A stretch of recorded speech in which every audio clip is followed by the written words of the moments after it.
Hello, आप सभी का स्वागत है मेरे यूट्यूब चैनल बबली एजुकेशन में। आप सभी कैसे हैं? आशा करती हूँ कि आप सभी अच्छे होंगे और अच्छे होने भी चाहिए। आज मैंने जो टॉपिक लिया है वो है सूरदास जी के पद से लिया है, जिसमें कि मान लिया जाए यही पैराग्राफ पेपर में दे दिया जाए और अधिकांश आता भी इसी से ही है। एक दो ही बस ऐसी जाती होगी जिसमें कि नहीं पूछा जाता हो पद से, नहीं पद से जरूर ही एक दो पद्यांश पूछा जाता है। और ये पद्यांश तो बहुत ही ज़्यादा इम्पोर्टेंट है, जिसमें पहला प्रश्न यही होता है कि बताइए इसका उपयुक्त तो पद्यांश का संदर्भ लिखिए। वो संदर्भ ना पूछकर ऐसे भी पूछ सकता है कि उपयुक्त तो पद्यांश के शीर्षक और कवि का नाम लिखिए। वो जैसे जैसे आपसे प्रश्न में पूछता है, यदि संदर्भ पूछे तो आपको संदर्भ लिखना चाहिए, और वो संदर्भ नहीं पूछे तो आपको संदर्भ नहीं लिखना चाहिए, बल्कि उसने पूछा है कि उपयुक्त पद्यांश के शीर्षक का नाम और कवि का नाम लिखें, तो आप शीर्षक और कवि का ही नाम लिखें, उसमें संदर्भ नहीं लिखें। तो सबसे पहले मैं बात कर लेती हूँ आज अभी संदर्भ की। तो संदर्भ देखेंगे बड़े ही सरल शब्दों में। प्रस्तुत पद्यांश हमारी पाठ्य पुस्तक हिंदी काव्य के काव्य लाकर हम हिंदी पद भी ला सकते हैं, पद नामक शीर्षक से अवतरित है, जिसके रचयिता सूरदास जी हैं। और वो ऐसे न पूछ के ऐसे पूछे कि उपयुक्त पद्यांश के शीर्षक का नाम बताइए, तो उपयुक्त पद्यांश के शीर्षक का नाम पद, जिसके कवि हैं सूरदास जी। देखेंगे अब हम, देखिए इसके जरा व्याख्या देख लेते हैं। वो व्याख्या पूछ लेता है, वो कितना पूछता है, ऐसे देगा पैराग्राफ, उसके बाद वो रेखांकित अंश कर देगा, अंडरलाइन कर देगा। तो कहता है रेखांकित अंश की व्याख्या कीजिए, तो आपको केवल रेखांकित अंश की ही व्याख्या करनी है, अधिक नहीं करनी है। मान लो कि पूरा पैराग्राफ की आपको व्याख्या पता है, आप कर सकते हैं, लेकिन आपको नहीं करनी चाहिए, क्योंकि उसने पूरे पैराग्राफ की परिभाषा नहीं व्याख्या नहीं पूछी है। केवल जितनी वो पूछ रहा है, एक लाइन की या दो लाइन की, उतनी ही आपको व्याख्या देनी चाहिए। और वो दो तीन प्रश्न और बना देता है, वो भी हमें इसी में से ही छांटने होते हैं। हो सकता है पूछ ले कि बताइए इसमें भाषा कौन सी है, इसमें अलंकार कौन सा है, इसमें रस कौन सा है, तो मैं सब बताऊंगी। अभी आपके लिए मैं व्याख्या बता देती हूँ इसकी।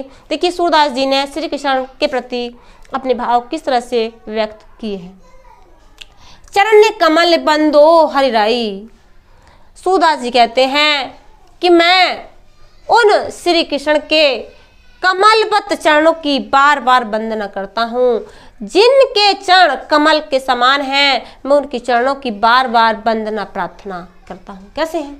जा की कृपा पंगु लगे, जा की कृपा पगु लगे, अंधे को सब कुछ दर्शाई। बहरो सुन गूंग पुन बोले, रंग चले सिर छत्र धराई।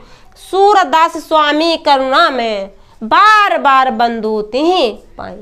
कि सूरदास जी कह रहे हैं कि जिनकी कृपा से लंगड़ा व्यक्ति पर्वतों को लांघ जाता है। किनकी कृपा से? श्री कृष्ण की कृपा से लंगड़ा व्यक्ति पर्वतों को लांघ जाता है। क्या ऐसा हो सकता है कि लंगड़ा व्यक्ति पर्वतों को लांघ जाए? लेकिन नहीं, कभी फिर भी सूरदास जी ने बताया है कि उनकी कृपा से, अगर श्री कृष्ण की कृपा हो जाए तो लंगड़ा व्यक्ति भी पर्वतों को लांघ जाता है।